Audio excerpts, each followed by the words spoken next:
দাও দাও একটু বড় করছি। ঠিক আছে।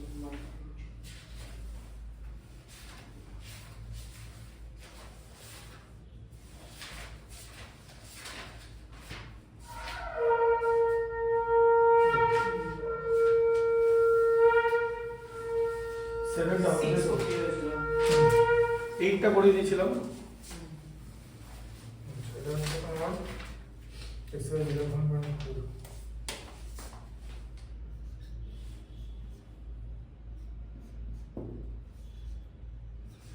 না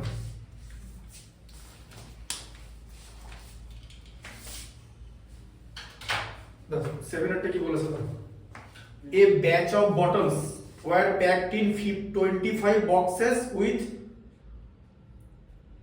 12 bottle in box মানে প্রত্যেকটা বক্সে 12টা বটল আছে ঠিক আছে তাহলে এখানে each box equal to 12 bottles ঠিক আছে আর এখানে কি আছে নাম্বার অফ বক্স কত 25 ঠিক আছে এবার বলেছি if the same batch is packed using 20 bottles in each box এবার each boxে 20 bottles থাকবে তাহলে কতগুলো বক্স দরকার হবে কতগুলো বক্স ঠিক আছে তাহলে বার করতে হবে যে বক্স কটা লাগবে বলেছে ঠিক আছে বক্স আর এখানে হচ্ছে বটলস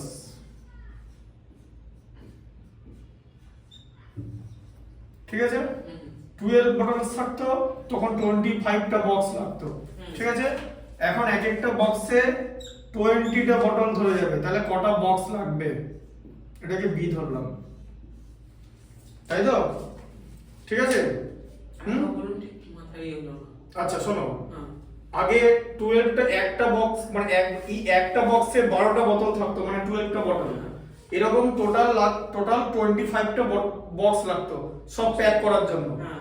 এখন বলেছে যে এরপর বটল বাড়ানো হলো মানে ইচ বক্সে এখন 20 বটলস থাকতে পারে তাহলে কটা বক্স লাগবে তাহলে নাম্বার অফ বক্স কত হবে তাহলে নাম্বার অফ বক্স তো কমে যাবে কারণ এক একটা বক্সে তো এখন বেশি করে বোতল থাকছে টোটাল নাম্বার অফ বটল একই থাকবে ঠিক আছে টোটাল নাম্বার অফ বটল হচ্ছে এখানে কনস্ট্যান্ট ঠিক আছে 12টা ছিল 12টাই থাকবে না টোটাল নাম্বার অফ বটল মানে টোটাল বটল আচ্ছা total number of bottle equal to constant যেমন এখান থেকে আমি টোটাল নাম্বার অফ বটল পাবো কি পাবো টোটাল নাম্বার অফ বটল কত পাবো এখান থেকে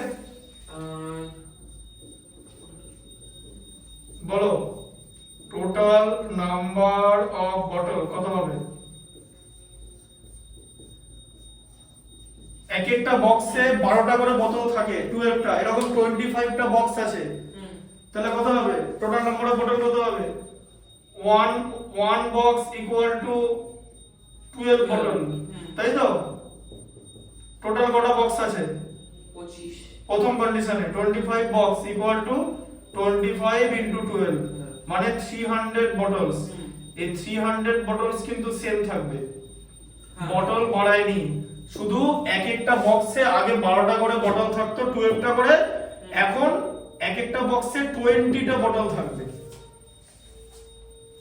বুঝতে পারলে মানে এবি টা কনস্ট্যান্ট আছে তাকে এবি এটাকে এ নিয়ে নাও এটাকে বি ধরে নাও ঠিক আছে তাহলে এখানে এবি কত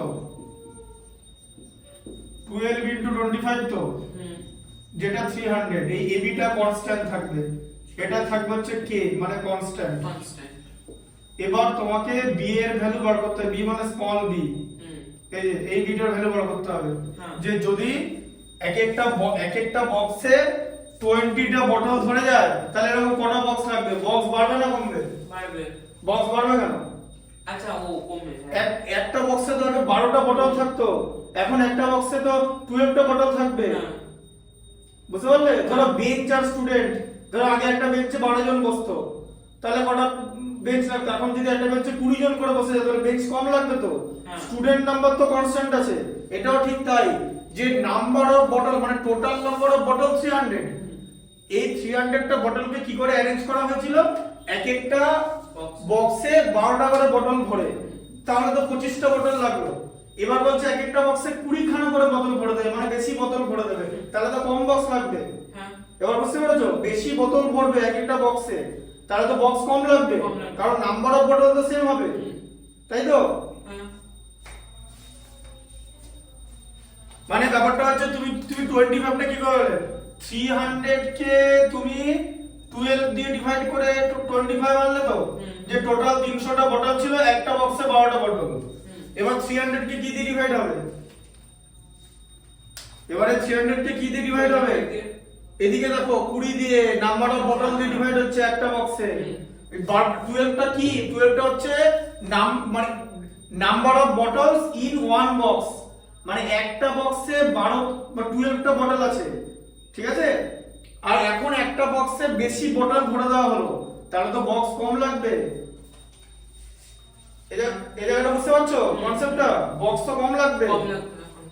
তাই না?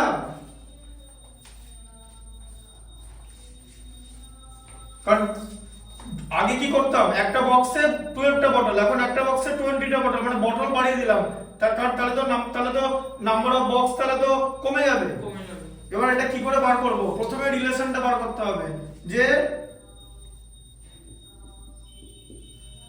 bottles and box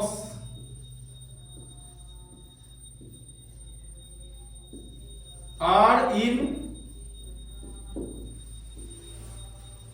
inverse proportion when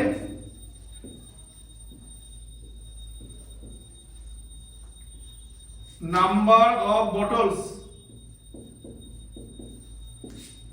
equal to k, মানে কনস্ট্যান্ট, তাই তো? নাম্বার অফ বটল সেম থাকবে। আর যদি এরকম কোশ্চেন দিত যে 12টা বক্সে এতগুলো বটল আছে, তাহলে 20টা বক্সে কত হবে, তাহলে তো বেশি হবে।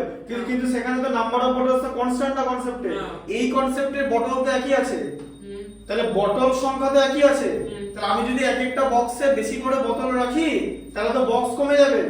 সেটাই জিজ্ঞেস করেছে যে এক একটা বক্সে 20টা করে বোতল রাখলে তাহলে কটা বক্স লাগবে, 20টা বক্স লাগবে, 15টা বক্স লাগবে, বক্স কমে যাবে, বক্স তো 25 এর থেকে কম হবে।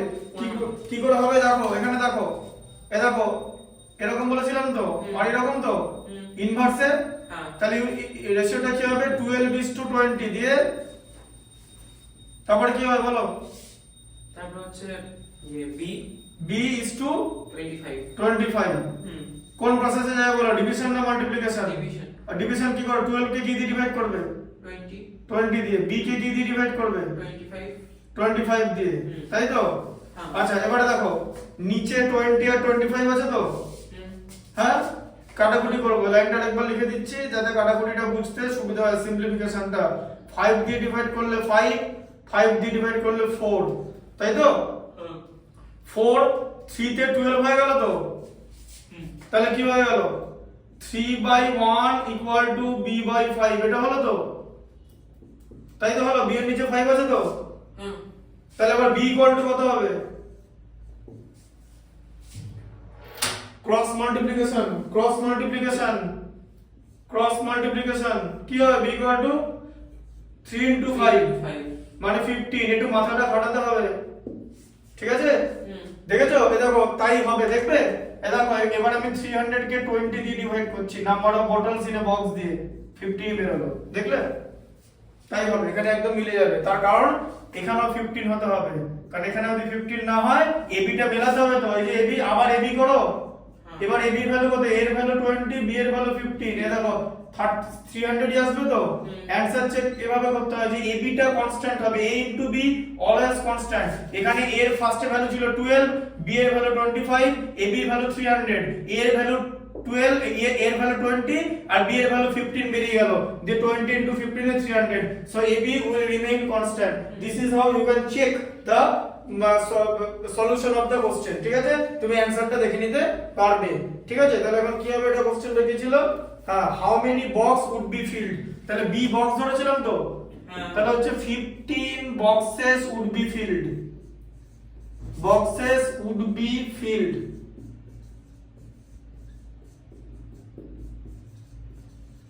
বোঝা গেল এটা? কারণ বটল তো বাড়াইনি, নাম্বার অফ বটল লাগিয়ে রেখেছি। এক একটা বক্সে যদি বেশি করে বোতল ভরে দিই তাহলে তো বক্স কমে যাবে তো, তাই না? হ্যাঁ বুঝতে পারবে?